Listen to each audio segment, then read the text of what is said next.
welcome back to my channel. So maagang-maaga tayo dito sa ating farm nila.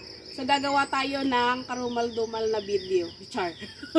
So, ang gagawin ko kayo pagpabakat pepe. Charot lang. So ito, may hawak akong hula hoop. Papakita ko sa inyo kung paano gamitin tong hula hoop. And morning cardio na rin namin to. Cardio yata. So ito, in-order ko to sa Shopee. Worth 189 pesos lang. And then, yun na yun. So gagamitin ko siya ngayon. Ilang araw ko siyang pinractice. So tara, mag-uumpisa na tayong maghula hoop. So, ang umpisa nito ay sa taas. Kala mo marunong talaga eh, no?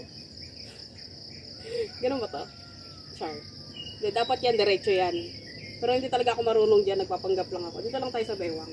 So, mag-morning cardio tayo sa ating hula hoop. Tagilid lang, hindi pwedeng nakarap. Laki ng bakat. So, 50 times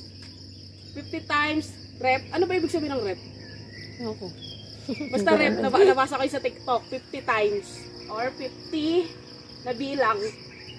Nasaan ba ako? Okay, magbibilang ako ng 1 to 50.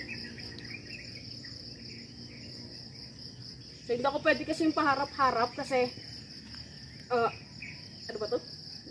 Bakat na bakat yung ano ko. Char. Hindi ko alam kung nakailan ako. So, susubukan natin yung mga exercise na ginagamit yung hula hoop. Teka lang, ipapantay ko siya, guys. Ganito dapat.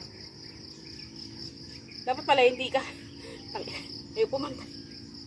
Matataasin natin siya. So, dapat pantayan siya.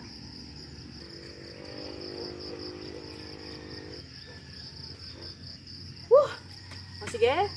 Yan muna for now. Mag-break tayo. Isip muna ako ng iba uli.